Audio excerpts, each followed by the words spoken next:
বন্ধুগণ নমস্কার। প্রথমে অনুরোধ করব আপনারা আমার চ্যানেলটি সাবস্ক্রাইব করবেন।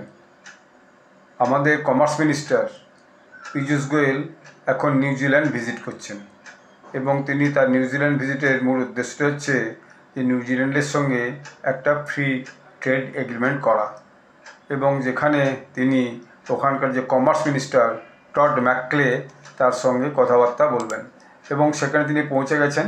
কমার্স মিনিস্টার তাকে স্বাগত জানিয়ে নিয়ে গেছেন এবং দুই দেশের মধ্যে যে বিভিন্ন বিষয়গুলো আছে সেই বিষয়গুলো নিয়ে আলোচনা হবে। তার মধ্যে মূল বিষয় হচ্ছে যে প্রগ্রেস অফ অনগোয়িং এফটিএ, যে ফ্রি ট্রেড এগ্রিমেন্ট নেগোসিয়েশনস হয়েছে তাতে প্রগ্রেসটা কী হবে।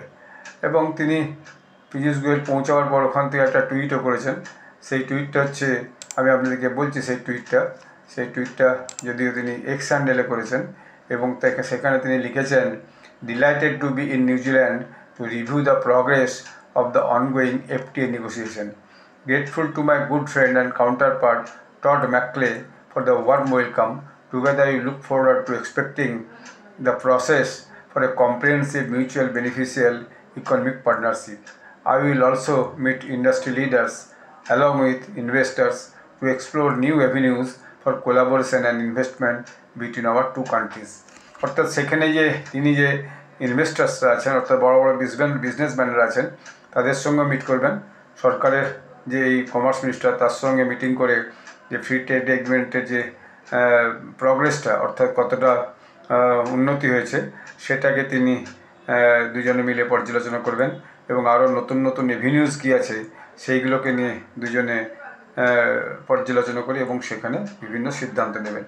এর বাইরে যে বিজনেস লিডারদের সঙ্গে মিটিং করবেন, সেখানে যে দুই দেশের মধ্যে ইনভেস্টমেন্ট অপরচুনিটি কী আছে সেটাও সেখানে দুই দেশের মধ্যে আলোচনা হবে, এবং আগামী দিনে নিউজিল্যান্ডের সঙ্গে ভারতের যাতে বিজনেস পার্টনারশিপ আরও বাড়ে এবং দুই দেশই যাতে আরেক দেশকে বিজনেস ব্যাপারে সাহায্য করে, মালপত্রের আদান প্রদানে সাহায্য করে, দুই দেশেরই আর্থিক উন্নতি হবে। নিউজিল্যান্ডে যা প্রয়োজন ভারতের কাছ থেকে তারা সে নিতে পারবে, ভারতের যা প্রয়োজন সেটা নিউজিল্যান্ডের কাছ থেকে ভারত নিতে পারবে।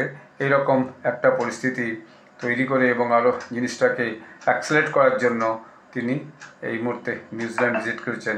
আগামী 1-2 দিনের মধ্যে তার এই ভিজিটের কী ফল হলো সেটা আমরা আমাদের গভর্নমেন্ট সাইড থেকে জানতে পারবো।